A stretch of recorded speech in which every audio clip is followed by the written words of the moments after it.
Hello and welcome, ladies and gentlemen, to the Golfing Greenkeeper podcast, or welcome back for those who are regular listeners. My name is Steve Smith and I'm your host, as you probably are aware if you're a regular. And if you're not aware, hi, I'm Steve Smith, your host, which is my usual greeting. So I welcome you to listen along. This is going to be a Keeper of the Greens segment. I'm very excited to bring this one to you. It's if you listen to my previous Keeper of the Greens with Superintendent John Mann from Metropolitan Golf Club in Melbourne, this one will interest you on the back of our discussions, a little bit to do with POA. We're going into Sydney. This is going to be exciting, and make sure you listen to the end of the podcast. I've got some information there coming. I want you to be across it because I've got a few new things happening on this one. Now, this was a live recording, so a couple of interruptions happened, and you'll hear them in the podcast. So I do apologise, but they're a bit of a laugh along the way. Make sure you listen to everything all the way down to the last second. This is episode number 80.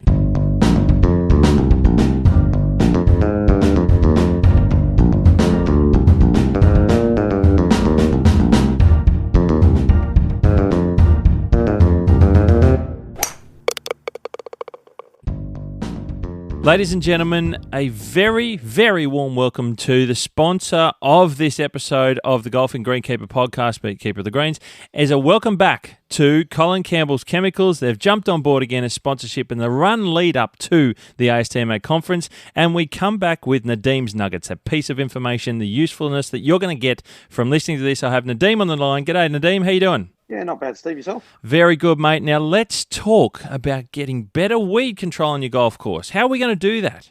Yeah, so weeds are problematic on any golf course, and you pretty much want to try to get them all in one hit. So what we are suggesting is look at tank mixing different herbicides together. There's already some pre-mixed ones out there, but mate, adding a few together will actually give you a broader spectrum of control. A good example is our Stature and Lonro herbicides, which we've spoken about in the past. Yep. Utilising them for broadleaf weed and onion weed control and POA control in warm season grass, especially the safety of it on Kaiku, buffalo and cooch. So that's a good mix to do at a little bit lower rates. And we've also been doing a little bit of trial work with a combination of Stature and Crest from Adama. We've been using the lower rates of both of those, of 1 litre a hectare on both of them, and getting some really good results and long-term good control of some really hard-to-kill weeds such as oxalis and fleabane and the like. Wow. So tank mixing can really give you like a super product, really, provided they have the compatibility to do so, which you've always got to check on the label. But tank mixing is really, it's going to save you time, it's going to save you a lot of effort. If it's done right, it'll give you such a much better control overall. Oh, definitely will. And that is a key, to make sure it is compatible. So test it do a jar test. We always say with your water source where you fill up.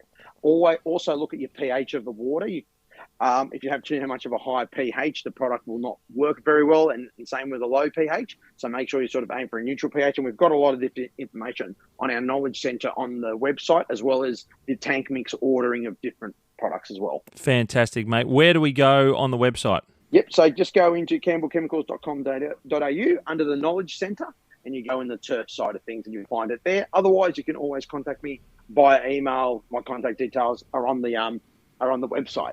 Or the biggest part and the fun part is we're going to be down at the conference, the ASTMA conference in Adelaide. You can come to your stand at the trade show. That's exactly right. We're not that far away from that. I can't wait for it. Mate, exciting times. Thanks again, Nadeem, for Nadeem's Nuggets. Thanks, Steve.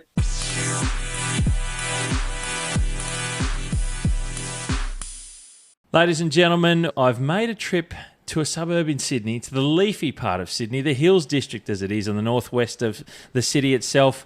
And a premier golf club this is at Pennant Hills Golf Club. I'm really excited. This is a live recording. You can probably hear the echo if I move away a little bit. This is just a bit of proof to see we're in the office with Superintendent Liam Ash at Pennant Hills Golf Club. G'day, Liam. Thanks for joining me. No worries. Thank you, Steve. Thanks for coming out. Mate, this is exciting. There's a few things we're going to talk about here. There's a bit of news coming out of this place I'm interested to dive into a little bit. And mate, you and I know each other for a little while now. Yeah. Nearly outside? 10 years, I think. Oh, geez, don't start. A long time. It's a bit wild, but mate, this is going to be a bit of fun. We're going to talk about a few things of your career, of course, and your experience and places that you've been to, obviously. And now we get to a place like Penno, and I'm going to call it Penno. If anyone's not sure, it's that's a sort of the local colloquial term that everyone refers to it as. And mate, look, we're going to fire off with Steve's Super 7 questions. I don't know if have you listened to any? I like this. Okay, all right. So this is a bit cool. Now, these are refreshed, and John Mann from Metropolitan Golf Club was the first Super to have done the revised version. So we'll see how you go with these ones, but there are a couple that have been around for a long time, and I think I know one that I already know the answer to anyway. But we'll start off with number one, right? You ready, mate? Let's do it. Now, number one, sunrise or sunset? Sunset. Oh. Yeah. Oh, okay. I love that. Is there a reason? What grabs you with sunset? Well, sunset means we've finished work. Sunrise, we're still here. We're still here. That means you're here in the dark, does it? Is that we start at sunrise, knocking off. Very good, very good. Now, number two, and this one I know is in the bag. Dogs or no dogs allowed on the golf course? Yeah, mate, definitely dogs allowed on this course. Now, you've got a pup you have running around on the track. They had what's the name? Yeah, Brocky. So he's nearly a year and a half old, and he's been here since he was 8 weeks old. Yeah, wow. So that's a true golf course pup. Yeah, very, very good. Very good. Number three. Now, stripes or no stripes on fairways. This one can be a little bit interesting. I like this one. So stripes if you can't see the ocean. Oh, I've never heard that answer before. Stripes if you can't see the ocean. You need to look at something. So it's pretty intense in time management because it does take a little bit longer. But definitely a fan of the stripes. Okay, all right. I like that one. That's a good response. Let's roll with that. Number four. And again, these are the new ones. Even I've forgotten of. Green coloured sand or natural coloured sand to repair divots. Oh, depends how my budget's travelling. I like green sand. I think it's a bit more Group 1, but we're just using natural sand at the moment. It's been a tough year, yeah. We might have to talk to the powers that be. We might have extra to. bucks. Number five, your favourite grass variety. Oh, Santa Ana Cooch. Santa Ana Cooch? Yeah. Is that experience thing as well? You've worked with it a bit? Yeah, I have worked with it a bit, but I just think you can do so much with it. So pretty tough to go around here with all these trees. Yeah, but, wow. Yeah. A lot of things to deal with, and we'll get into Penn. I'm looking forward to that discussion about the course. Number six, 2 to go. Preferred style of golf course. Now, it's a multiple choice, and there's 3 to pick from. And they're all Australian and quite different. So the first one is Cape Wickham. Second is Kingston Heath. And the third is Elliston. Oh, Elliston. Okay. Reminds me of Barnbougle a little bit. Cape Wickham's closer, but I worked at Barnbougle 8 years ago now, or 9 years ago. Yeah, and that was probably one of the best places to work. Yeah, right. That style, of course, open, linksy type golf. And Elliston's, it's a bit biased. Elliston's pure because it doesn't see the golf everyone else does. Yeah, so it's always in great anyone. Let's be fair. It's a pretty special part of the world indeed. Number 7, final one. Now this one, I've worded this specifically because I want to try and get some new information out there for people to think about places. So if you could walk around, not play, if you could walk around any golf course in Australia tomorrow, which one would it be? The Metropolitan. Hey!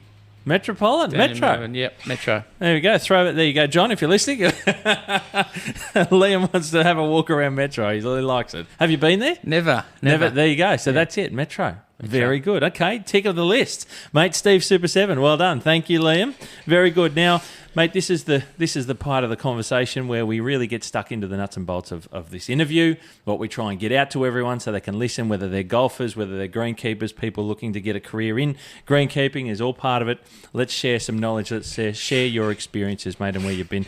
Start off with, how did you get into greenkeeping? What brought you over to grass, to turf? Where did it all begin for you, mate? Yep. So my father has his own lawn care business back home in Brisbane. So I've been cutting grass since I was about 10. Yeah, right. Weekends after school and any spare time I had. So I got to year 12, finished school, and he said, you can't come and work for me unless you get a trade. And then obviously the closest trade to that would be greenkeeping. And that took me down the road to Brookwater, to one of Norman's courses, and did my trade down there and spent about 3 years there. I reckon it was about 12 weeks in. I said to Dad, I'm going to turf it because I hate getting up at 5 o'clock. And anyway, here we are still getting up at 4:30 now. So a bit earlier and a bigger responsibility. That's it. So that's how I got into it, mate. So I just love being outdoors, love cutting grass, doing that stuff. I probably should spend more time in the office than I do, but I just like being out there. It's good to be hands-on, I think, as a super. You must. I'm not one of those guys that had the time to work up to a big golf course like you're at here at Penno or the Royal Sydneys, Melbourne's, metros and any of those sorts of places where there's so much more responsibility and you've got really large teams. I was a super at a small club and I really enjoyed the fact that I could get out on the tools. And like you're saying, that's one of the things that I think sometimes that position you have to step away from at times. But you've still got it here? You still, I'm lucky I still get out there. I mean, probably of late I've spent a lot of time planning because of all the work we have coming up, but there's opportunities of a morning to go out and cut greens or spray or jump on a fairway mower or just do something that lets you get out there, sort of forget about what's going on in the office and what's going on in the club and just get back to understanding what the boys are up to out there. That's the important thing. We've got a young crew here. We're predominantly under 25. So wow. And I'm not much older than that, but the boys look at you sitting in the office one morning and they go, well, what's he doing? It's important to get out there and show them, no, I've been there and done it all. I can still hold it with you. So that's a very, very young crew. We'll leave that one actually because I want to talk about that one in time. So Brookwater was where it began for you. Did you do your trade out at Brookwater? You saw it out through there? Yep. So I got through my trade a little bit quicker. I did TAFE and I went to TAFE at night. Yep. Speed it up a bit. The wages back then weren't great, so I thought I'll get through and get onto a full-time wage pretty quick. And then I finished my apprenticeship and found out the full-time wages weren't much better. So it would be about 2 weeks after I finished my apprenticeship in Brookwater. The advertisement come up down at Barnbougle. Called Phil Hill and had a chat to him, sent my resume away, and a week later he rang me back and said, if you want to pack your ute and come down, mate, we'll put you on. So wow. 4 weeks later I drove down the east coast of Australia in a jumbuck, overloaded, pulling a 2-ton trailer with all my stuff in it, and got on the ferry and started my time down there at Barnbougle. Begins with a trip of the Spirit of Tasmania to get into the groove. It certainly does. And then you get into Barnbougle, which is the true spirit, in my opinion. Yes. The spirit of Tasmanian golf. It's quite, and Phil Hill, it's the first interview I had for Keeper of the Greens. There you go, he's an icon. He's one of the best going around. There's no two ways about it. And a shout out to Phil if you're listening, and anyone working at Barnbougle.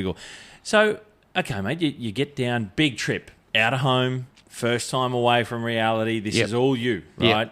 Yep. You couldn't really, apart from going to Perth, you probably couldn't have gone any further. Couldn't have. Even had to get on a boat. What was that like as a first-time separation from home? Yeah, like really it was away? a massive reality shock. So the first week it was sweet. And then probably weeks 2 to 4, I thought this is not what I thought it would be. Sure. And then settled in my role. My dogs come down, my 2 previous border collies, so they come down, and there's heaps of room down in Tasmania, so pretty good lifestyle. And once they got down there, I got set up in my own place. That's when it was more enjoyable. Yeah. Found the weekends a little bit boring, so I found myself driving the drinks cart around on the weekend. There's not a lot out there. It's not much to do, mate. It's not much to do. So, worked all week and then drove the drinks cart on the weekend, which was good because you got to start to meet people from all over the world. Yeah. Golfers, people that come and play the courses we present. So that was enjoyable. And winter was cold, summer was pretty hot, but it was a great part of my career. I loved it down there. And that's a couple of things that jumped to mind you talked about. So how long ago was that we're talking? 2018, 19. Okay, so were the Wickhams of the world open probably just maybe? I'm wondering. No, I'm going to go. I've messed that up. We're going to go 2014, 15. That would have been. Okay, all right. So as you're thinking, I can No, see. no, I'm I trying can see the cogs. Maths isn't our strong point as busy morning. Yeah. But you just come out of a meeting to get to do this one, so your head's still probably elsewhere. It was about 10 years ago. We'll work it out later. So about 10. So let's say that the Wickhams were being thought of, or maybe even being built at the time. Yep. And I don't know that, but so Barnbougle was really the place to go. For the best. It was. So Kate Wickham was in its final stages.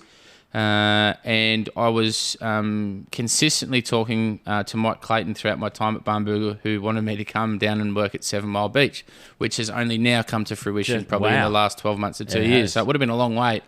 But as happens when you're doing new builds, it certainly it's quite does. a long lead. Yeah, the issue I think was Crown land there for a long time, but But Barnbougle was the destination, and they were building. They had nearly built Cape Wickham, and then the Dunes was another course they were Dunes. building on Cape Wickham. So that was all starting to become a golfing destination. But there's some really good tracks being built down there now. So we'll see what happens. It's tough. King Island's a tough place to have a golf course. Tough to get there. Not cheap. I don't even want to consider Hamilton Island. When I saw in the looks of how that one was constructed, I hate to consider what King Island would take to be able to get. There's a lot of things involved there logistically. I love that sort of stuff, and it's people just don't realise how much work goes in the background.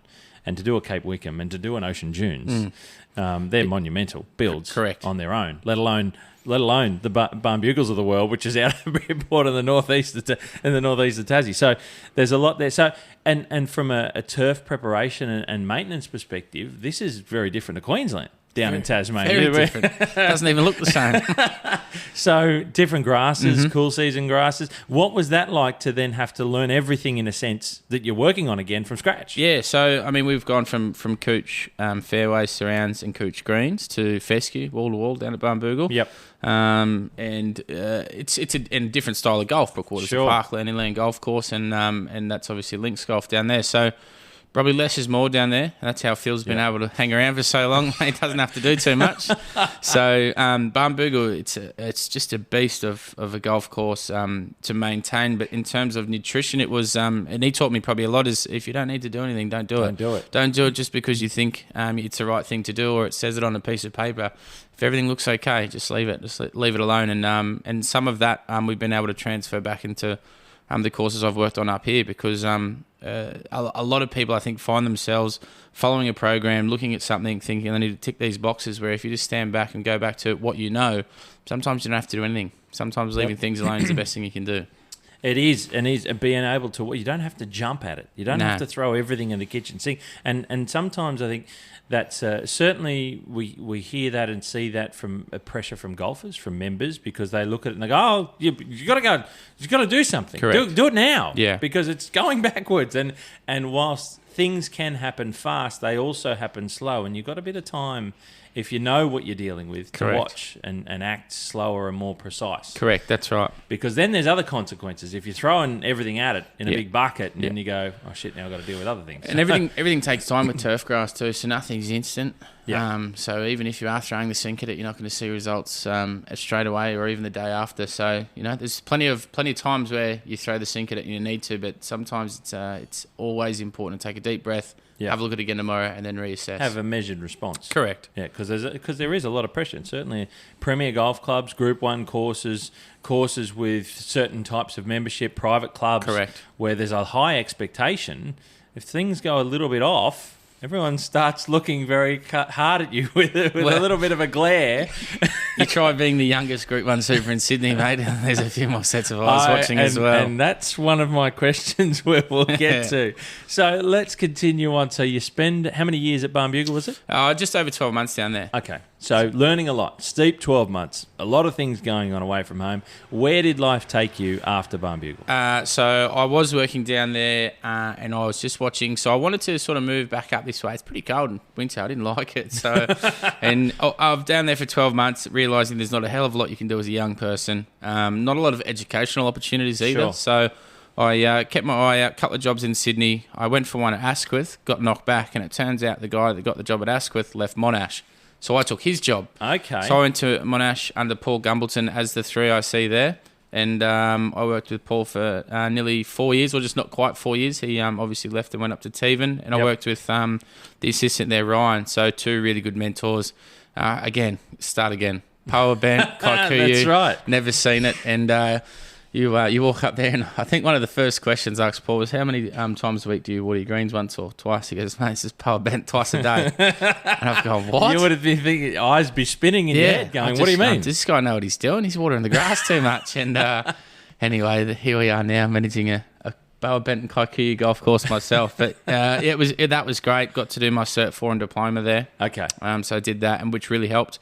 And I was on a crew of about 13. So that was a really, really enjoyable time. Wow, that's and Monash, a very well-known golf course in Sydney, high-profile club. And it's had some great celebrities as members there. Correct. Yeah. It's on the northern beaches of Sydney, not too far from where I am, actually. But it's and that's where we kind of first met. Not long after that, it would have been, yeah. So towards the end of my tenure there, I started a small business that got very big very quick, and we took over the contract of a couple of private golf holes when Paul left Sydney, which he managed, and we took over them, and then that sort of expanded and got to a point where I had to decide what I wanted to do. And I thought, as a young fellow, I was 22 at this stage, and I thought I'll just go and run a business in Sydney. Hang on. What we've just talked about, what did you start at 10? Yeah, I know. It all seems went like pretty quick. You've just the experience you've gained, Brooke. I'm just throwing. Okay, so Brookwater, Barn Bugle, talking to Mike Clayton about 7 Mile and seeing Ocean Dunes and King Island, and then you come back to Sydney. You're at Mona. I mean, there's a condensed. It's a lot of experience. That some people, that's all they'll experience. Correct. Yeah, that's a lot. It's pretty intense. Yeah, back into 16 when I started.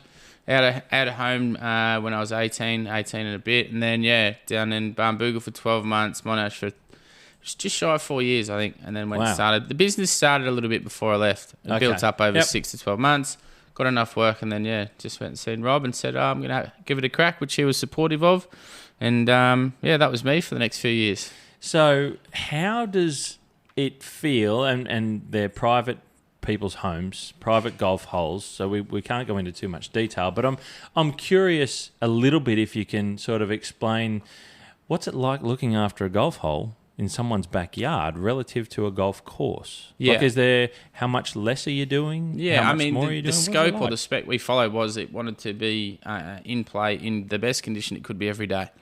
So the program we would implement at a golf course, we would implement there on a smaller scale. At someone, this is going to sound a bit silly. Someone's backyard. This is someone's home. They want a golf hole. And I've been fortunate to see it. You did show me, and I was very grateful that I was able to go into someone's backyard, in a sense, and have a look-see at what you were up to. And it's a pretty special golf hole, the one that I saw with you, and I think there are some others. There's a couple more, that's right, there are. It's hard to get your head around.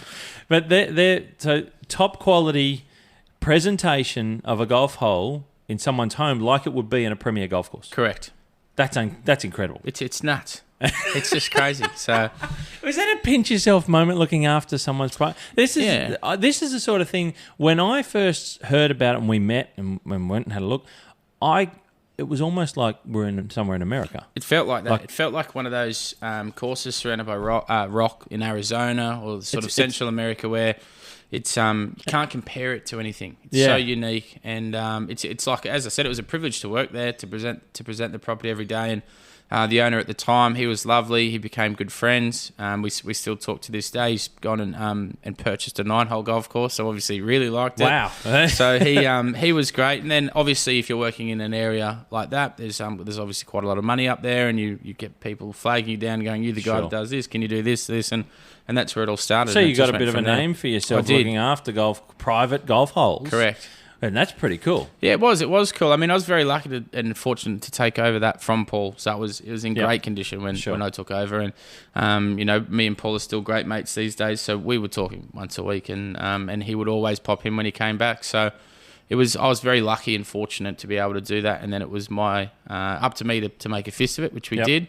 And that was me working 6-7 days a week for the next 2 or 3 years. That's pretty amazing. And some of the view of that, that's just as good as anything I've ever seen. And I used to live in the Blue Mountains. The $10 million view, huh? Incredible. So there's a step out of golf greenkeeping as we know it into private greenkeeping, which is a different world. And then, we'd loosely spoken through that time, and I knew you were doing that, and I was doing my thing as well, landscape maintenance. You had your business, which was doing a lot of other things, not just those golf holes. That's right. Yeah, we're turf and irrigation as well. So we're basically private greenkeepers. Anything to do with grass, we could do it. Yeah, right. Wow, okay. And how long did that take up of your extensive experience in such an early age? Yeah, that was about a 3-year period. Okay. And we got very big very quick. Yeah, right. Which is sometimes not a good thing. Yeah. And when you're 23 or 24 and walking into meetings with guys that have been doing it for 25 years, they know how to get around you. And it was what I learned in that period of time has got me to where I am now. Okay. Had I not gone and done that, I wouldn't be able to go and sit in front of a board or sit in front of a general manager or have those tough conversations or understand what makes people tick. Because when you're dealing directly with a client that's paying you money, you need to know what you're talking about. Absolutely. And that's what I owe a lot of my success to, was the 2 or 3 years. The first 2 years was great. The last year of it wasn't so great. But what I learnt in that last year has given me the skills and everything I need to be able to go and do what we're about to do. And in a sense, you and I had our own maintenance businesses outside the golf industry, and very quickly it can go from they're paying you to they're not paying you. I mean, it is a different world. The private world is very, very different in that regard as well. So I call it a bit of a knife edge sometimes because people change, owners change, things change. There's lots of changes that can occur outside your control quite quickly and quite easily. So, okay, let's leave the private stuff aside. You then change tack. So where did things take you from there? Yep. So I decided to enter back into the industry, and I went and took the assistant super's role at Ride Parramatta under Sean Probert out there. Yep. And then I worked with Sean for about 10 months here. The plan was to stay out there and work with Sean for as long as I needed to, but I had a chat with Richard Kirkby here when he advertised his assistant's role, and we had a good conversation, and I knew where Richard was in his career, and had to make a decision and accepted the role of assistant superintendent under Richard. Yep. And then it was only 6 months later Richard retired. So. Well, and let's put Richard. Okay, this is my experience with Richard, and if anyone knows Richard Kirkby's name, they know that he's been involved with Pennant Hills for how long? 28 years. So only 28 years was he superintendent, I think it was, at Pennant Hills in one big stretch. Quite a remarkable career, extremely highly regarded individual in our industry in Sydney. So when I was an apprentice, mate, so this is my time as an apprentice, we went for, there was the Apprentice of the Year Awards when I finished my time in 99. And it was 02, and we came to here to Pennant Hills to have a tour of the golf course as part of seeing a premier golf club in Sydney and learning what's ahead in the industry and what you can get up to. And Richard took me around. I got here early. I was the earliest person here because I had to come from the Blue Mountains, so I was 2 hours away. Good start. Right, so I come in and Richard said, "Oh, you're in? Okay, well, look, I've got a bit of time. Why don't I just take you around the golf course?" So Richard gave me a bit of his time. I would have been 20, something like that. Took me around the golf course, and that was 20-something years ago. A little while ago. And you started here and he was just at the back end of his career. Correct. So that's between the two of us at the start of my career. And you've seen him at his best and I've seen him at his worst. Well, we'll leave that one aside. He's got, there's a great legacy of Richard's. Pennant Hills owes a lot to Richard. So when he took over this place, they were in dire straits. And when he left, they were in a very, very good position. So they'll forever be in debt to Richard and his service here over the 28 years. Absolutely so. And the name that Pennant Hills, that Richard helped to create, the experience and the expectation of what it meant to play at Pennant Hills Golf Club was all part of what Richard was able to achieve in his time. And there were so many things, so many firsts as well. And there's a couple of big ones out here that we may have a chance to talk about. But so then you come to here, 6 months, your assistant, Richard, announces that he's going to retire or resign from the position. What is going through your head? I mean, you probably knew that there was going to be a time when he was going to move on. Yeah, I mean, I thought there would have been we would have had a conversation, but it was after Christmas, and he did call me, and he just said, "Look, mate, I'm going to resign this morning. I want you to know that." I said, "What?" He goes, "Yeah, no, I'm done. I've had enough. I want to resign. I just want to let you know." And obviously, that leads to a couple of conversations throughout that afternoon. And he gave good notice, 12 weeks, so did the right thing by the club. And then also used that time to give me every opportunity I had to fulfil the role. Yep. Obviously, it was up to the club to see if they wanted to go to market, if they wanted to promote from within. They had to make that decision. So there was about 5 or 6 meetings with the board, and the outcome was that they were going to give me a 3-month trial.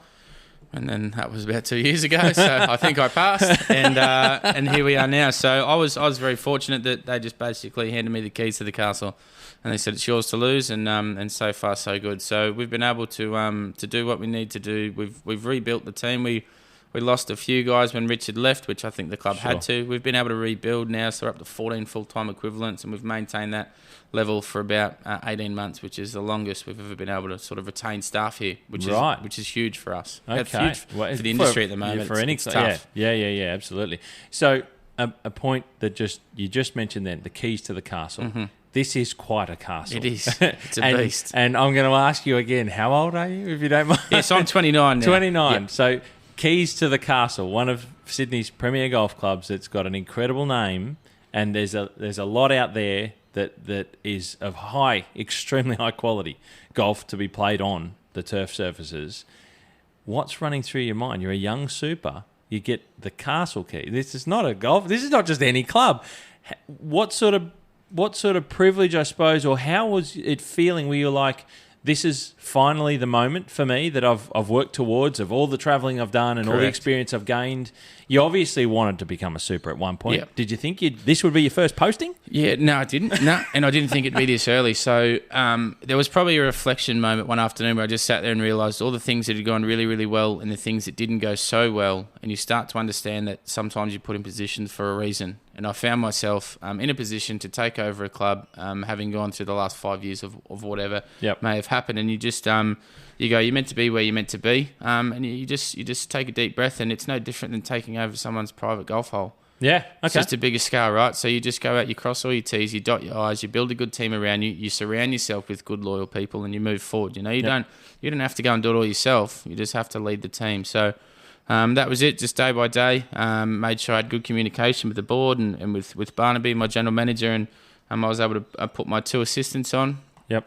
And we've just gone from there. Strength to strength. That's it. Amazing. Yeah, unreal. What a story, mate. Just hearing you go through that, that's great to listen to. It really is. What a great rise and what a great journey. So congratulations from me, mate. Because when I heard you got the gig, I think we chatted briefly after I'd found out you'd scored the job, and I thought that was amazing.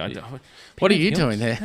What? And when you over? Yeah. Like you said, a lot of things can change in a short space of time, but you've found yourself in something that is befitting of you from where I sit on the outside. And certainly hearing that story, hearing your experience, and seeing the places that you've worked on, I look forward to seeing the 28 years. Is that what you Yeah, it's a long haul. You'll still be in your 40s or you'll be in your 30s by the time you finish. I'll be in my prime. Now, I'm going to add to that. Do you feel any pressure? And maybe that's a question I could ask or not ask. What's it like? Definitely can ask that. I think you should feel pressure. Everyone should feel pressure when you've got the responsibility of running a golf club. So there's 1,200 people that pay a lot of money, that work very hard to be able to be a member of this club, and they expect things to be done to certain standards. So in that respect, there is a bit of pressure, but I enjoy the pressure. I don't take it all on myself. We share the pressure, me and the whole team. And we take pride in going out there and doing what we think is the best job we can do. Some days there's more pressure than others. Sure. I'm sure there's more pressure on the way. But at this stage, we just enjoy the role we play. So I think it's always good to feel a bit of natural pressure in what you do. You touched on it earlier about, and I will keep talking about your age because even I'm loving the fact that there's such a great experienced young super who's ready to sink your teeth into a place like this and make this castle something more again over in your tenure. So the pressure that comes from the members, you said, that, we talked about eyes gleaning at you if something's a little bit off, and do you think that at a premier golf course that's a little bit more for definitely. A younger person? So say it was a 50-year-old super that took on the role. Do you think that maybe there would be a little bit of prejudice laid at you because you're such a young person as opposed to someone who, in inverted commas, is going to be more experienced? Correct. And we've talked about your experience. Yeah. So is it... And you relish in that? Definitely, yeah. I love it. I mean, the best thing you can do to me is tell me I can't do something, and then I'm going to go and do it. So, and it's not just the members. Obviously, there's pressure from the board to live up to what Richard Kirkby handed over, and then there's people in the industry that look at me and go that he can't take that job. He's not old enough. He's not good enough. There's a list as long as my arm of superintendents that would be better for that role. So you've got all angles looking at you. So and I thrive on it. I think it's great. And that's the thing. I've been in the game for 11 years. Feel like I've been in it for about 30 though. So what I've learned in such a short space of time, I can use that, and we just focus on what we can do. Yeah. We listen to the members. We listen to the board. forward. We block everything else out and we just move forward. Block out the noise, because there's always white noise and there's always people throwing darts, mate. Always is. And there'll be a couple that'll have a photo of you with the dartboard. Yeah, there will be. There always is at every club. That's culture. Now, mate, you talked about your young team, rebuilding a team, retaining staff. One of the things, and I know I've seen you talk about it on socials a little bit, team camaraderie. I want to know from you sort of how do you keep a team motivated and driven to work together so well and deliver such a well-presented course? Because there's a lot in team culture in a workplace, and it's a difficult world these days to keep everyone motivated. What do you sort of focus on a little bit, and how do you go about that? Yeah, I mean, we spend, more time here than we would at home, so we have to get along. So a few of the things I did when I first took over the role, our smoko room had 6 seats in it, but we had 12 guys. That's tough. Is it musical chairs? Is that what you're playing? Can't eat. So the boys are going to sit on machines or sit outside. I said, no. So I went and got 15 chairs, all new tables, made sure we could all sit together and eat if we wanted to. I mean, if you didn't want to eat with us, you didn't have to. And bought a barbecue. No barbecue here. Right. How are you gonna cook snags on a Friday if you don't have a barbecue? And we've got a beer fridge or a drink fridge as well. So, mate, that's it. So we every second Friday that time allows, we'll cook a barbie. We haven't done one of late actually, so we probably need to. Well, probably am I here on time? Is that Friday too? So we're due for that. So we'll cook a barbie. We'll eat lunch together. We do. They do the quiz. The boys do the quiz out of the paper. Yeah, that's old school shit. Even I used to do. Yeah. There you go. But it's just great. It's just about getting along. But the biggest thing is you've got to employ the right people. So the biggest thing for me is your attitude and skill set. I couldn't care about your skill set. If you come in with the wrong attitude, you're not going to benefit my team. If you come in with no skills but the right attitude, I'll find a role for you and I'll teach you everything you need to know. Wow. And all that will do is allow you to build culture, because one person can ruin culture. Absolutely. So you must do that. And we all get along. We laugh and joke. We set the bar pretty high, so everyone knows what they got to go and do. And if they're not doing it properly, that's a conscious decision. So sometimes there's underlying reasons. You have to understand that these days it's not an easy world to live in. So you must appreciate that some people can be struggling, and the way it used to be, you go out and give them a boot up the bum or yell at them. Maybe not the go. Maybe they need a cuddle, talk to you about, the mum's crook, or they're not enjoying their time at home, or they're fighting with their mates, whatever it might be. Just give them a bit of time. Sure. And that's what you have to do. We've all got a responsibility as supers these days to change how we approach certain situations. Yep. And everyone's got things going on, right? Yeah. And it's how, the different pressures result on you or weigh on you as a person when you come to work, and you've got to fit in that role and environment. And, so, we try and shrug it off as much as we can, but sometimes you can't. Sometimes it's overwhelming, but you still got to go to work. Correct. And there's a responsibility as being part of a team and part of a group and all working together. So, mate, it's interesting. And the reason I ask is because, say, culture... Pardon for the noises, guys. We are live in the Greenkeeper shed. So if there's banging or you hear machinery, we do apologise. Culture is a big thing in a modern workplace, and especially a big team. Is this one of the first real big team that you've led, obviously? Yeah, biggest team I've led. Brookwater was 12, 13, so similar size. This is but we're a small team for a Group 1 club. Yeah, totally. So, our competitors, our Pack Cup clubs who we compare ourselves to, they're running, 16, 17, 18, or if not more staff. So we're the smaller team, but for me it feels like we're a big team. Yeah, right. No, that's great to hear. I think it's so important. It's so important. Now, tell us a little bit about the golf course, mate. I want you to tell the listeners that may have played Pennant Hills before that, but they might not know what they're playing on. People who don't know Pennant Hills in Sydney suburbs. And what have you got here? You mentioned Power Bent before, which is a big deal, but we'll talk about that a little bit. What have you got to play on here on a golf course? Yep, so Power Bent greens, kike fairways and surrounds, and all the trees in Sydney. So is that a mix of everything that shouldn't be on a golf course, let alone a Premier 1? Is that what we're basically? Most people would frown at Power Bent, cross. Too many trees, cross. Kike fairways, cross. So really, can you deliver a Premier golf course? Of course you can. I've played it. I've seen it. And it is an incredible. So there's a lot of thought that goes into it. There's a special way that you've devised for yourself. Probably on the heels of what... Bang. Do you want to go and check that? Pause.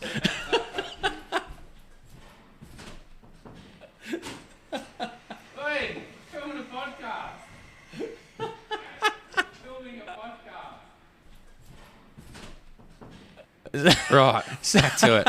So all the crosses for a golf course, special ways to go about it. What Richard had been doing for the last 30-odd years, you've got your ideas and your methodologies and the things that you want to bring in and make your own. Yes. But it is a special site. It is. And there's a lot of things here that make it special on many fronts, but it is a beautiful environment to be in. It is. It's a very woody. unique course. You're not going to find too many courses like this in Sydney. And I think that's what makes Pennant Hills so special. The amount of trees we have here, we try to embrace it. We're a blue gum and black butt high forest. So we're a protected HCA zone, which makes it very difficult to take trees out. And then obviously with all those trees is shade. Yeah, and there's a lot here. Yeah, there's a lot of shade. We struggle, and that's where I'm sure we'll touch on it, the readers on. We need to start thinking about some grass varieties, but that's where Kikuyu probably helps us. If we were to try and grow cooch here, it wouldn't work. Power bent greens, they've been good greens for a long time. They've struggled with disease the last 5 years, and that can be sort of related back to the recycled water. We've changed our tact of how we approach our program, both culturally and agronomically, and we've had some success. So we've had a couple of good years now. So good that there's members coming up asking why we need to rebuild when the greens are going that well. But we've been lucky with the weather. It was a bit wet, but we've had a good run of late. So it's a tough little place to manage, but it's unique in its own right. So we just stick to what we know. Go back to basics. Don't do too much. Give everything the space it needs, and we go from there. Yep, absolutely, and it's like you say, unique. It's a very parkland style golf course, but because of the size and the height of the timber around the trees, you feel more enclosed than most other timbered golf courses. Correct. So it's it is very unique on many fronts, and it is quite a beautiful look with that combined. Yes. So what are you cutting your fairways at, mate? Like I see it. I've played it. I know it. They're beautiful carpet. Yeah. The Kikuyu. What are we cutting surfaces at so for playing? in summer or the growing season, they're down at 8 mil. So we go pretty hard. Right. Very intense renovation program we introduced here. So we renovate twice a year, scarify core, and then recycle top dress. That's all surfaces. And then they go up to between 11 and 12 for winter. A couple of shaded fairways go up a little bit higher. We cut them with a different machine. And then tees the same. They were down at 8. They're up to 12 for winter. Surrounds, same as the fairways. Greens, 3 mil all year round. We bump them up if they need to, but they're pretty good. That's awesome. Yeah, collars, they stay 8 to 10 all year round. So I'm just relating for people listening. So my last podcast I did was on my live visit. I went down to live Adelaide at the Grange, and their fairways were cut at 8 mil. I mean, quite exceptional surfaces. So that's what you're doing similar here with a different grass. Yep, and they are 4,000 trees. Yeah, well, so it's a pretty lot special. More trees. So it is a pretty special part of the world that you're delivering here in this little nook of the leafy hills district. And it befits where we are. Everyone knows this region of Sydney is the leafy region of town. And that's why, because you mentioned the types of trees, the black butts and everything, that's why it's known that way. And Pennant Hills is a great snapshot of that, and mate, I think it's fantastic. So that's what people will experience here. Yes, different to other golf courses that we commonly talk about with cooch and the like. Power bent greens. You talked about the challenges with disease and things, which is what power can be susceptible to at a very high level. Yeah. The thing I remember when I came many years ago with Richard and Shomi and having played on here is how smooth you get those power bent greens. And maybe, is it attributed to a little bit of shade and a little bit less direct sunlight that you don't have any changes in the way that the different grasses stand up, or is it your practices or what you do? What do you think it is? Yeah, well, for me, so my power bent apprenticeship, as we call it, was with Paul at Monash. Okay. And if you know those greens, they're some of the best in Sydney. Yep. So I basically brought that, my knowledge, and implemented it here. So we dust weekly. We don't do anything too crazy agronomically. We're a fairly basic program in that respect. From September through to March, we're fairly preventative, and then we back it right off and use our wires. And then we'll verticut. We'll do everything culturally we need to do. I love throwing ninja tines and needle tines through them. Yeah, we're prolific. Air 2, G2 once a month in the growing season. So there's so many different elements of our arsenal now. So many different tools you can use, and if you use them all correctly, you can present a good surface. It's pretty easy to overwater power in summer.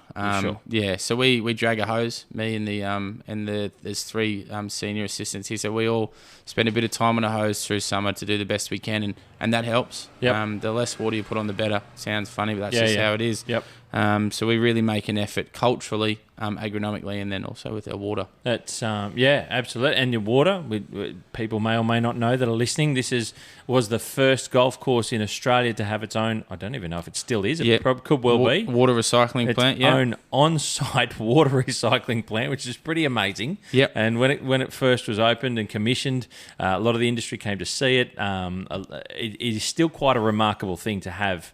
You've got control. It's not like you've got it coming from somewhere else for you. You have it built here on site. You guys maintain it and manage it. Yep.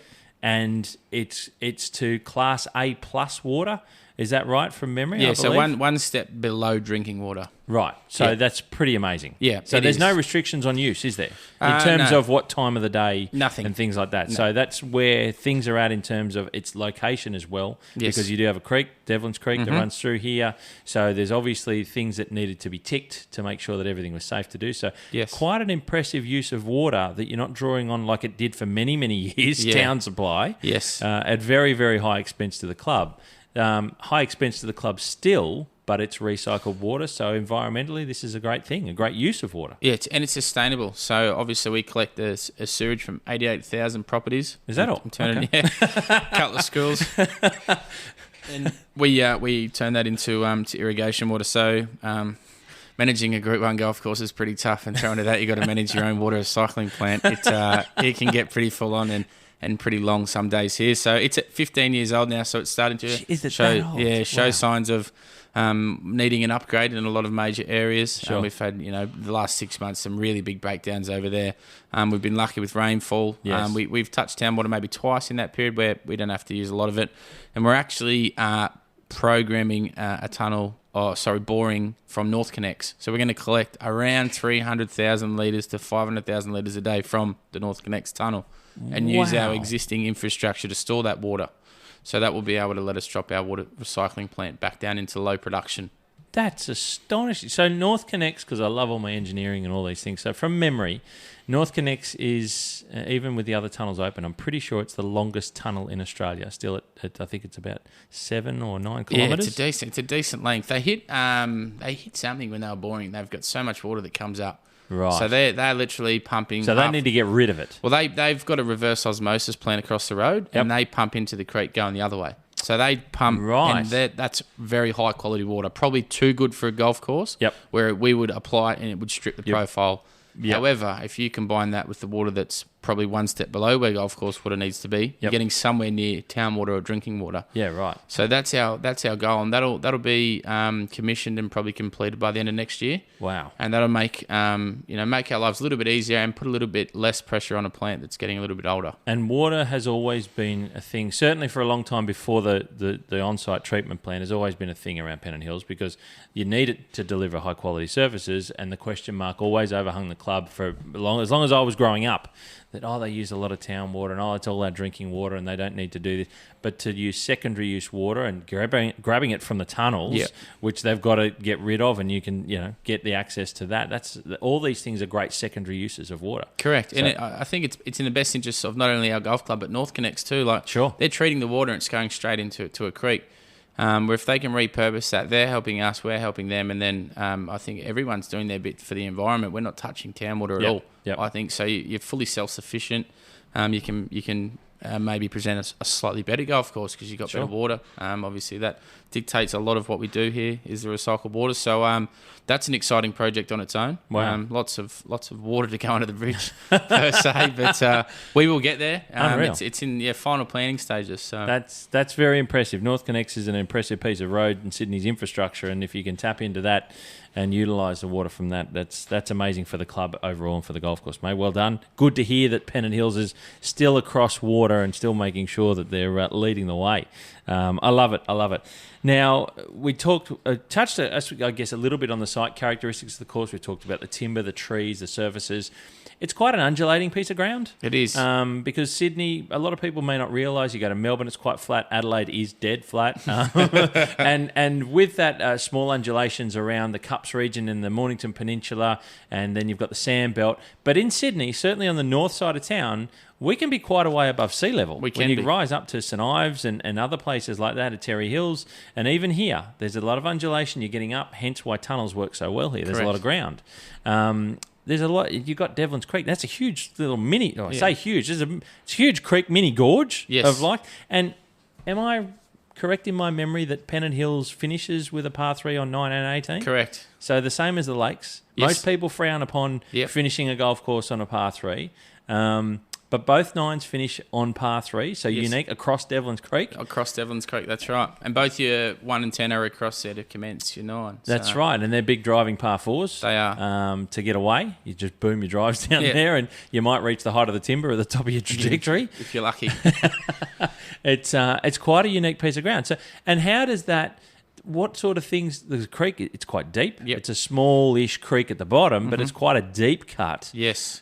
Bridges and things like that. What sort of maintenance do you have on those areas? Yeah, so that was one of the first projects we undertook when I took over, was the rejuvenation of Devlin's Creek. So we employed 2 staff for about an 8-week period to go down there and just clear out all the weeds, timber, everything that had sort of fallen, been let go over the last 4 to 5 years, and reinstated the creek to what it was. We took out a lot of smaller trees that we were allowed to. Because it's a feature of our golf course, Devlin's Creek always has been, always will be one of the biggest features at Pennant Hills, and it was covered with all sorts of rubbish. So we spent 8 weeks, took out an enormous amount of rubbish, and reinstated that creek, so it flows again now. We fixed up some of the rock. We put some bank stabilising plants in to ensure sustainability.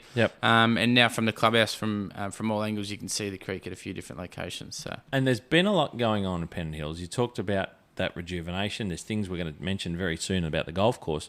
Of course, you've got this beautiful new clubhouse. I mean, Pennant Hills is really moving forward. You're getting close to 100 years. We are 100 years this year. Okay, so you are 100 years. So that is a big number. It's a very old golf course. It's not the oldest, but it's very old. And there's a lot of things happening around 100-year-old that you new clubhouse, rejuvenation of parts of the golf course. There's a lot lying ahead. So, mate, let's jump into then the future of the golf course here at Pennant Hills. You had a big announcement there a few months ago. Yep.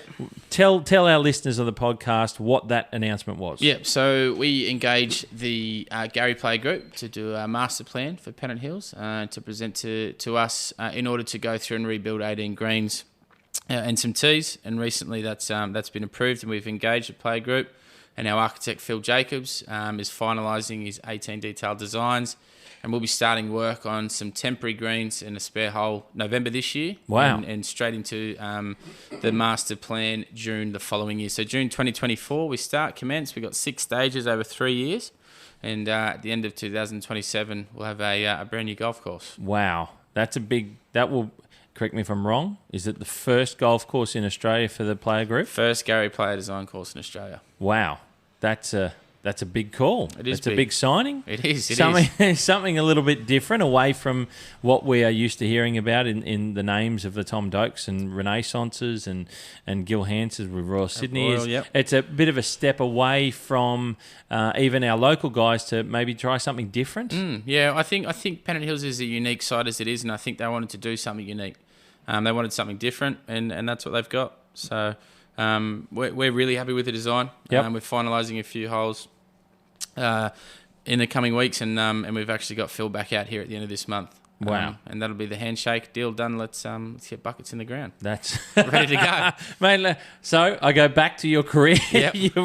Now you've taken the reins as superintendent, and then a few years later you'll be kicking off with a rebuild of the golf course under the first Gary Player design on this site. I mean, how is your head? Are you exploding yet? Thinking, pinching yourself? No, it's again. I always feel like you're meant to be where you are, and through all and the project management side of it's exciting. But I'm just looking forward to getting out there with the boys. The Pennant Hills the greens are old, they're tired. As you know, I played Royal Sydney a couple of weeks ago, and the same thing. You know, Adam said it's time. Yep. It's the same situation here. It's time. We're going to go and put pure distinction greens in. Going to catch up to the few Pat Cup clubs around us and go from there. But we're going to keep 18 holes open at all times, retain our membership to the best of our ability. We're going to do that by building 4 temporary greens and using our spare hole, knocking out 3 to 4 greens on each stage, and then every 14 to 16 weeks we'll have a little break and then we'll go again. And you are going to be a busy boy. We'll be very busy, mate.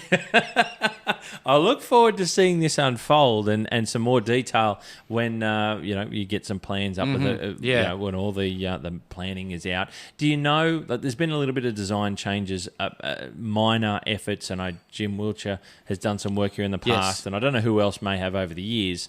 But do you know if there's going to be much of work to the layout changes at all, or is it just what is laying here, the routing will stay, but there's going to be changes to the holes? Yeah, so the layout will remain the same. Some fairways will be levelled up a little bit. We've got some pretty severe slopes on some fairways. Greens will be rebuilt as they sit, but the increase in size will be about 33% over the entire course. So a lot bigger. Our smallest green is 180 squares, which is laughable for a Crew 1 course. It's a tablecloth. Yeah, Didn't I pass one in the smoker room? Yeah, you're better off putting on that one than 13. But we're going to increase the size, and that's what's important for us because Power Bend, it's intense in terms of disease management. Bent grass has its own challenges, but it's much easier to look after. So pure distinction? Is that the selection? Yeah, we have to choose a turf grass that can grow under the recycled water constraints. Okay, so fair. And the trials we did suggested pure distinction is our best option. We have a pure distinction green on site and have done for 2 years now. Right. And it's the best green on course. An evaluation of a grass variety is very important and site specific, isn't it? Has to be done. And the thing is, what works here may not work a little bit down the road. Yeah, well, I was going to say even down the road, even at Kalara, but they've got pure distinction, of course. So that would have been a potential conversation point of going and seeing how that's performed since they've been finished. When Harley Crew's finished the redesign there and they're all up and running. We definitely did. So me and Phil spent a week on the road, Avondale, Concord, Kalara. We had a look at Manly, spent a bit of time out the beaches. We had a look around. Obviously, Phil's built, the architect, he's built about 60 golf courses. Right. Hasn't done a full redesign in Australia, so we spent a lot of time going and looking at what other people had done. And then we came back, sat down, had a look at all our trial work, put our heads together and came up with what we thought was the best option for the club. It's that's pretty important. Is there going to be much by way of changes to the fairways? Will they remain kike or? So the fairways will remain kike. Surrounds will remain kike. We'll have another variety of grass around the greens. Whether that's a collar or surrounds, we're still to be decided. We're dictated to so much here by the shade. We can't cut trees down. So we've applied to council many a times, and unless we want to end up in land and environment court, which people do that. Yeah, some people do.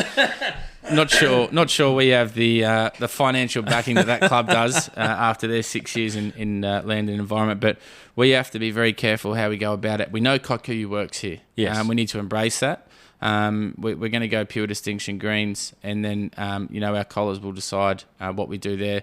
That's the last thing that we're going to get through. I will speculate. Could you be considering Zoysia or something along those lines for something totally out of the box? Yep, we've tried Zoysia. Okay, and it goes okay, similar to Santa Ana. Great grass, but only goes okay here. Yep. We'd probably be leaning towards a cool season collar at the moment. Okay. Yeah, right. Wow. So, okay. Yeah, very, very interesting. It's all; these are all pieces of the puzzle that you guys have to work out what's going to fit. And I'll throw something against everyone saying when they hear it, kike's bad, it's a rubbish surface, which we know it has its challenges, right? We've talked about what you guys do here to present it as a playable surface and a credible surface. It works. It does. You go back to it working here, and I think there's nothing wrong with being at a different golf course and experiencing a different turf surface. That's the challenge of playing there. Correct. Just because we all say that Cooch might be best or Fescue might be best, they might be the best surfaces, but that doesn't mean that playing another golf course with a different grass variety isn't a different experience that equals a good one, right? Correct. That's right. It's like, the Lakes is one of the best golf courses in Australia. Do people know it's kike fairways? Yeah, there you Should go. I say that? Should we let the cat out of the bag there? Exactly right. Millsy going to get angry? Sorry, Millsy. But I mean, it's how you present the course, and you need to embrace it here. For us to transition to be extremely expensive and unattainable.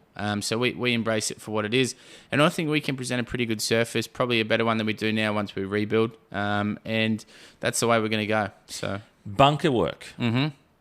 where can I ask you where you guys are at with bunker work in terms of, obviously there'll be some rebuilding of bunkers around greens, bunker lining products, things like that. You've evaluated some, no doubt. Yes. Have you guys made any decisions yet on which way you may go? Can you announce anything? Or talk about it? Yeah, we'll be going to clingstone. So, and then we'll be including and incorporating some revetting, so some eco bunker.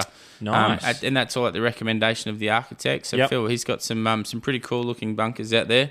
Not quite as out there as Pimbles, if you've seen them lately. No, I've seen photos. I can't talk about because I haven't seen them in person. They're pretty good. I mean, they're a lot of work, but we're not going to that extent. But there's some pretty incredible bunkers Phil's designed, and that's the method we'll be going with. We've trialled some bunker linings here, and that's what we think is the best for us. Okay. And what's a clingstone different to other types? So you put it on dry, and you seal it with a poly spray at the end of the. Okay. At the end of the once the bunker's ready to be sprayed, levelled gravel, etc. And rainfall, you guys get some when it dumps. It's Sydney storm seasons. It's as good as anything. And with the lay of the land, you get some pretty good moving rivers. Yes, you want to make sure everything drains well. Drainage and it's master not sand. Plan. This is not a sand golf rock course. And clay, mate. So drainage is paramount on a place like this. Yeah, and it's incredibly important to include those sort of works when you're doing a master plan. When you've got a hole closed for 14 weeks, there's no other time that you should be doing drainage than then. Yep. It's not fair to your members to go and design this beautiful green and beautiful tee, and then they go and land on a fairway that's full of water. So we'll be including a drainage master plan that goes through with the construction master plan, and we'll be carrying out those works as we move around the course. And will there be upgrades of irrigation potentially along the way? Yep. I imagine things like that all too. All the irrigation will be upgraded around the green, so we'll be going directionals, which we don't have here around the green, so that makes things difficult. So from the main out, the ring main, that'll all be new. Fairways will be upgraded, but we'll use the existing infrastructure under the ground. Tees will all be redone, and we'll be installing the Rainbird IC system, so there's a few cables that need to be run. So at the end of it, technically, we'll have a new irrigation system as well. So it's 100 years old. I'm just recapping, right? Mm-hmm. just bear with me. 100 years old. Clubhouse isn't that old. It's brand new. It's a great castle. Yes, it's big. Talking about keys to the castle. Everyone knows it's a castle.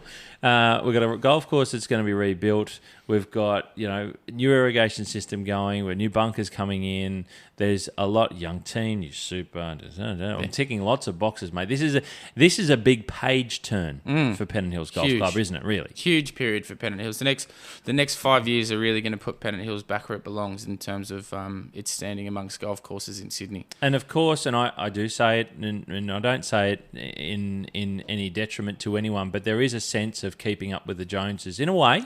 Kalara is not long been a full course rebuild, and we know that Royal Sydney's doing theirs, and there's a lot of works happening on a lot of places.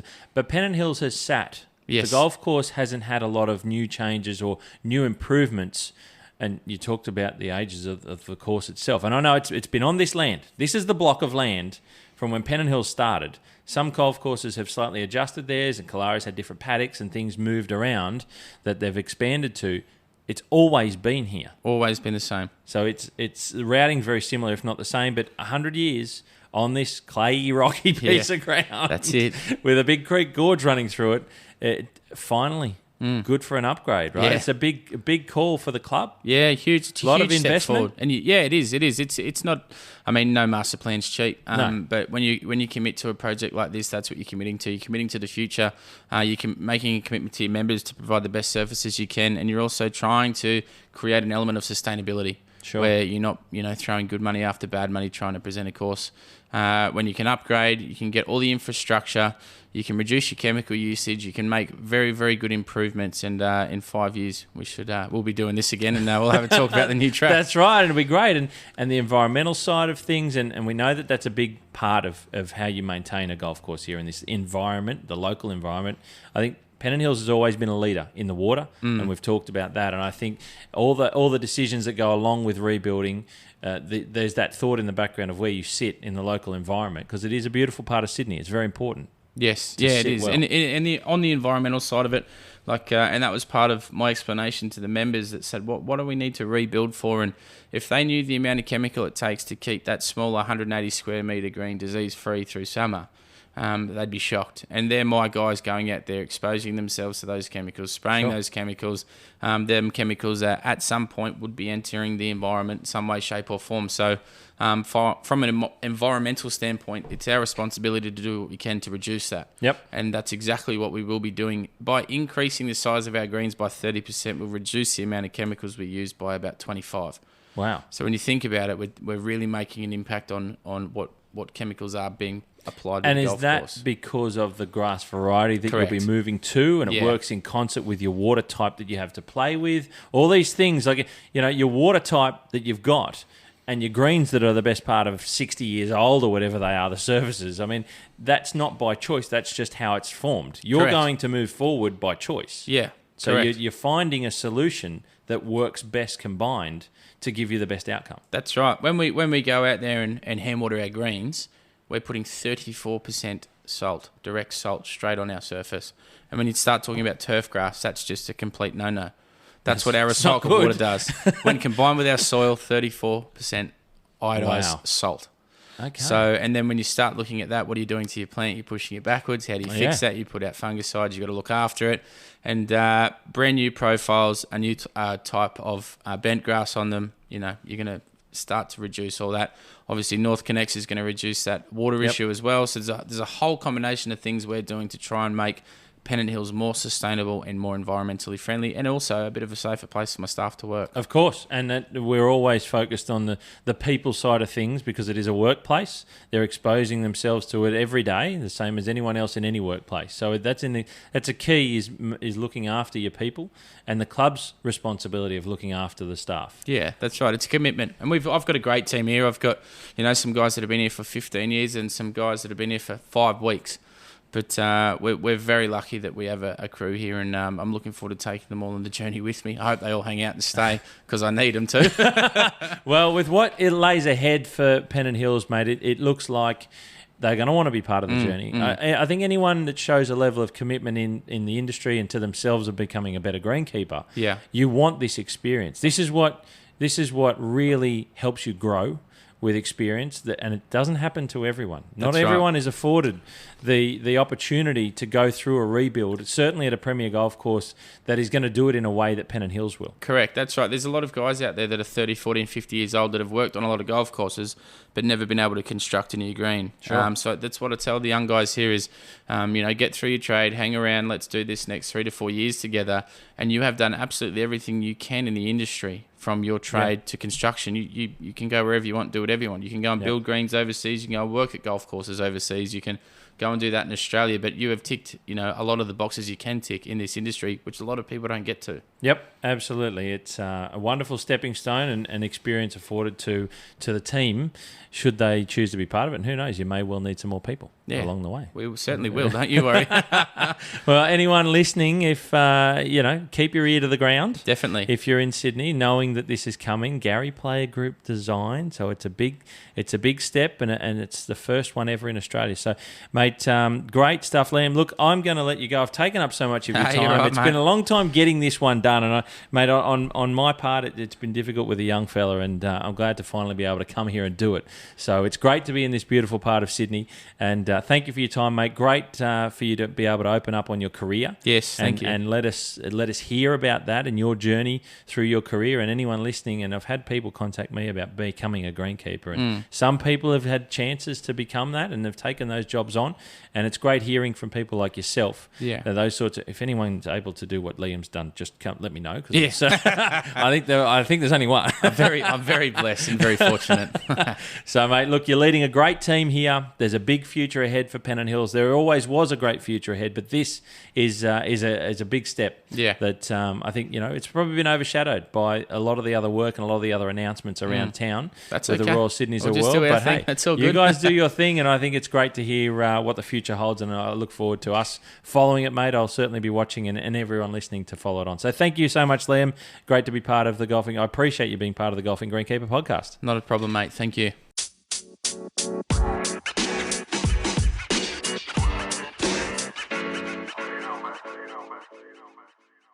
Wow.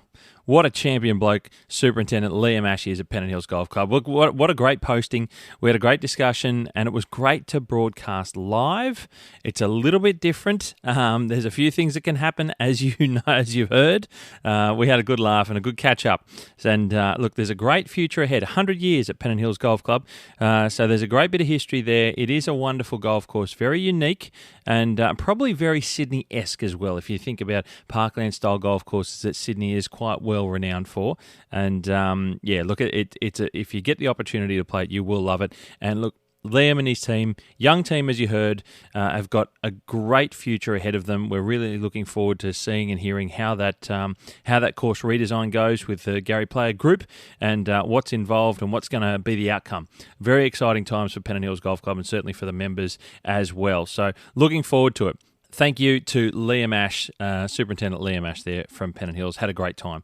Now, listen, guys, I have a footnote as I wanted to make sure that I told you about. Now, I am going to be down at the ASTMA conference in Adelaide, which starts on June 20, I believe, is the start date. And that's a Tuesday, so Wednesday and Thursday is the opening days when it's all up and running, but Tuesday's the first day, and the trade show's open Wednesday and Thursday. Now, look, I'm going to be there. I'm going to be there with Nadeem. And at Colin Campbell Chemicals, we're going to be doing a bit of work there together. We're actually going to do a live broadcast is what we're going to do. That's what we're going to do there. I'll be doing a live recording for the podcast. I say a live broadcast. It's a live podcast recording that we're going to be doing at the stand there at some point in time. So you will see us floating around, and make sure you get to the Colin Campbell's stand, the Colin Campbell stand at the trade show. You'll see Nadeem, you'll see myself there at some points during the conference as well. So make sure you get over there. And I want to say that we're going to be doing something. We're going to be doing something. So if for everyone coming down to the conference, make sure you get to the Colin Campbell Chemicals stand on the Turf Trade Show. It's going to be in your interest. Let me put it that way. So, and keep listening to the podcast leading up to the conference. We've got a couple more episodes coming out, bits of information coming through as well, so that it'll give you a reason to get to the trade show to Colin Campbell Chemicals. So I'll make sure of that, and I want this to go far and wide. So I will be asking you if you could please make sure that you get this podcast out. Share it around to people you know, because, like I said, there's going to be something happening at the trade show stand with Colin Campbell Chemicals. So at their stand with Nadeem. So get this out to everyone. Anyone who's coming, I want you to keep this episode in mind. The first episode with sponsorship from Colin Campbell Chemicals and Nadeem's Nuggets. So make sure you keep that in mind. And Superintendent Liam Ash. And there's a little bit more to come in the coming episodes because, like I said, I'm going to keep building it up because we want to see you down there. We want you to come and say hello to us, both Nadeem and myself.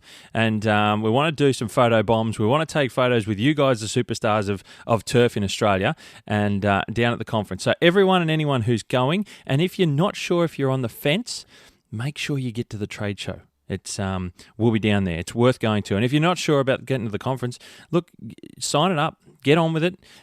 Work it out with the clubs or however you can. Make sure you can get down there. It is in Adelaide. And we're really excited to be down there.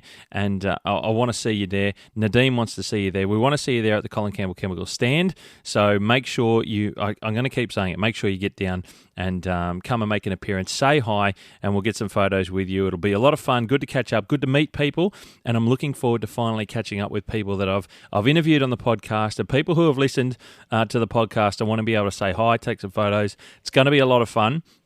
And really excited to be down there. So happy days, guys. Really looking forward to it in a few weeks' time. I think we've got 3 weeks to go. So get excited about it. Looking forward to being down there with you all and saying hi and enjoying some time and some good yarns. No doubt there'll be some plenty stories had. So looking forward to it, guys. That's the ASTMA conference down there in Adelaide. Really excited, guys, and I hope you are too. Thank you very much for listening. Appreciate it. Pass the podcast around. Please like, share, subscribe, and leave a review if you can. One of the things that I'll be looking for when we get to the trade show is those of you who have left a review. So please make sure you do so, because that's one thing that we'll need you to have. when you come and see us at the stand if you want to get something. So I'm working it out with Nadeem at the moment. So, there'll be something there. So leave a review on the back of this one with Superintendent Liam Ash. And the podcast in general, it's much appreciated. And please make sure you share it around. And I will be looking to see who shares it on Instagram and Facebook for me as well, to get this around as sponsored by Colin Campbell Chemicals. That's what we're looking for. More shares, more people to listen. And I want to see so many people. I'd love to see as many people, certainly in South Australia, to come and say hi. And if you're local, if you're in the city, you're working on golf courses down there, or if you're within a couple of hours drive and you're able to come, I want to see you, so make sure you come and say hello. All right, guys, I'll leave you with it. Thank you again for listening to the Golf and Greenkeeper podcast. Plenty more to come. You hit them clean, we'll keep them green, and I'll catch up with you very soon.